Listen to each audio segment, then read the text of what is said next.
जब अर्जुन को हनुमान जी ने दिया घमंड तोड़ने का सबक। श्री कृष्ण का अद्भुत लीला रहस्य। द्वापर युग में अर्जुन भगवान शिव की तपस्या करके उन्हें प्रसन्न करते और उनसे पाशुपत नामक अमोघ अस्त्र लिए हिमालय में पहुँचे तो जंगल में उनकी भेंट एक वानर से हो गई। साधारण सा वानर एक सरोवर के किनारे भगवान की आराधना में मग्न था। अर्जुन वानर के निकट पहुँचे और चुपचाप बैठ गए। कुछ समय बाद वानर की समाधि भंग हुई तो अर्जुन ने भक्त वानर को दंडवत करके पूछा, कपिराज, आप कौन हैं और इस निर्जन वन में किस हेतु आराधना कर रहे हैं? हनुमान जी बोले, जंगल में रहना वानर का स्वभाव होता है वत्स, और आराधना मैं प्रभु श्री राम की कर रहा हूँ। पर आप कौन हैं? कृपया अपना परिचय दीजिए। अर्जुन ने अपना परिचय देते हुए कहा, मैं पांडुपुत्र अर्जुन हूँ, भगवान शिव की तपस्या करने हिमालय आया हूँ। हनुमान जी बोले, मैं श्री राम का सेवक हनुमान हूँ अर्जुन, शायद तुमने मेरा नाम सुना होगा। ये सुनकर अर्जुन ने हनुमान जी की पुनः चरण वंदना की और कहा, परंतु आप पर भी ये बुढ़ापा क्यों पवन पुत्र? हनुमान जी बोले, काल की महिमा अजेय होती है अर्जुन, मैं भी कालगति से अछूता नहीं रहा हूँ। यौवन के बाद बुढ़ापा आता ही है। अर्जुन बोले, पवन पुत्र, भगवान राम के समय के बारे में अनेक किंवदंतियां फैली हुई है। मेरे मन में कुछ शंकाएं हैं, क्या आप उनका निवारण करेंगे? मैं भगवान राम के बारे में कुछ जानना चाहता हूँ। क्या श्री राम वास्तव में ही इतने बड़े धनुर्धर थे कि उनके तीरों के तीक्ष्णता से ब्रह्मांड कांप उठता था? हनुमान जी बोले, इसमें क्या संदेह है? प्रभु राम तो स्वयं साक्षात विष्णु के अवतार थे, उनके बाणों के सम्मुख भला कौन ठहरा सकता था? अर्जुन बोले, और फिर भी उन्हें समुद्र पर सेतु बनाने के लिए वानरों की सहायता लेनी पड़ी थी। यदि वे वास्तव में इतने बड़े धनुर्धर थे तो समुद्र पर पुल तीरों से भी तो बन सकता था। स्वयं श्री राम या उनके अनुज लक्ष्मण में इतनी सामर्थ्य नहीं थी क्या? हनुमान जी अर्जुन के अहंकार और व्यंग्य को ताड़ गए। वे समझ गए कि स्वयं को राम लक्ष्मण से बड़ा धनुर्धर समझ रहा है। वे अर्जुन को समझाते हुए बोले, समुद्र पर सेतु बना लेना कोई मुश्किल कार्य नहीं था श्री राम के लिए, लेकिन अर्जुन तुमने ये नहीं सोचा कि पुल पर से असंख्य वानरों को पार होना था। वह पुल इतना भार सहन नहीं कर सकता था। अर्जुन बोले, यहाँ मैं आपकी बात से सहमत नहीं हूँ पवन पुत्र, और फिर वानरों में इतना भार कहाँ रहा होगा? मैं चाहूँ तो अपने तीरों से इतना मजबूत पुल बना सकता हूँ कि वानरों की पूरी सेना उस पर से गुजर जाए, फिर भी पुल न टूटे। हनुमान जी ने अब अर्जुन का गर्व खंडित कर देना उचित समझा, क्योंकि वह स्वयं को श्री राम से भी श्रेष्ठ धनुर्धर समझने लगा था। बोले, अर्जुन, क्या तुम अपने तीरों से ऐसा पुल बना सकते हो जो इतना मजबूत हो कि मेरे चलने से न टूटे? अर्जुन बोले, अवश्य, यह क्या मुश्किल है। सामने ये तालाब मौजूद है, मैं इस पर अपने तीरों से पुल का निर्माण किए देता हूँ, आप उस पर चलकर उसकी परीक्षा कर सकते हैं। हनुमान जी बोले, अगर मेरे भार से पुल टूट गया तो? अर्जुन बोले, बिल्कुल नहीं टूटेगा, यह मेरा दावा है। हनुमान जी बोले, फिर सोच लो, यदि पुल टूट गया तो मैं व्यर्थ ही गहरे जल में जा गिरूंगा। हनुमान जी की बात सुनकर अर्जुन तैश में आकर बोले, अगर पुल आपके भार से टूट गया तो मैं दंड स्वरूप जीवित ही अग्नि में प्रवेश कर लूँगा।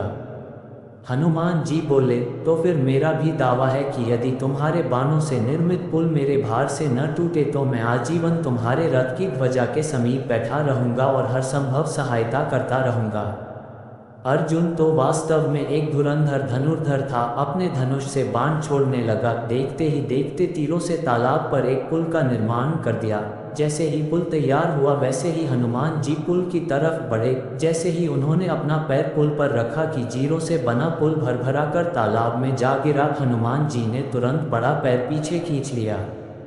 लज्जा के कारण अर्जुन का चेहरा लाल पड़ गया। साथ ही आश्चर्य भी हुआ कि उसके द्वारा निर्मित बाणों का पुल इतना कमजोर कैसे निकला कि हनुमान जी के पैर रखते ही टूटकर जा गिरा। प्रतिज्ञानुसार अर्जुन ने लकड़ियां चुननी आरंभ की और खिन्न मन से जलने के लिए चिता तैयार करने लगा। तभी जंगल से एक ब्रह्मचारी हाथ में पलाशदंड उठाए वहां पहुंचा। उसने अर्जुन से पूछा, वत्स, कौन हो तुम और ये लकड़ियां किस लिए एकत्र कर रहे हो? अर्जुन ने सारी बात कह सुनाई। सुनकर ब्रह्मचारी बोला, तुम वीर हो, अपने वचन का पालन करना जानते हो, किंतु अज्ञानी भी हो। मुझे बताओ कि तुमने जब अपनी प्रतिज्ञा की थी तो तीसरा कोई व्यक्ति गवाह के रूप में वहां मौजूद तो नहीं था? हो सकता है तुमसे कोई कपट भी तो किया हो सकता है। ब्रह्मचारी की बात सुनकर हनुमान जी आगे बढ़े। उन्होंने कहा, हम दोनों के अतिरिक्त कोई तीसरा व्यक्ति यहाँ नहीं था और वार्तालाप के मध्य कोई कपटपूर्ण बातें नहीं हुई थी। ब्रह्मचारी बोला, बिना मध्यस्थ के किसी विवाद का निर्णय नहीं किया जा सकता। अब मैं साक्षी रहूंगा। तुम अर्जुन को पुनः बाणों का पुल बनाने की इजाजत दो, फिर तुम उस पर चढ़ना। यदि पुल टूट गया तो विजय तुम्हारी रही। हनुमान जी ने पुल बनाने की अनुमति दे दी। सहमति पाकर अर्जुन ने दोबारा बाणों से पुल बनाया। ब्रह्मचारी ने हनुमान की ओर संकेत करते हुए कहा, अब तुम इस पुल पर कूद सकते हो। यदि यह टूट गया तो अर्जुन अग्निदाह कर लेगा।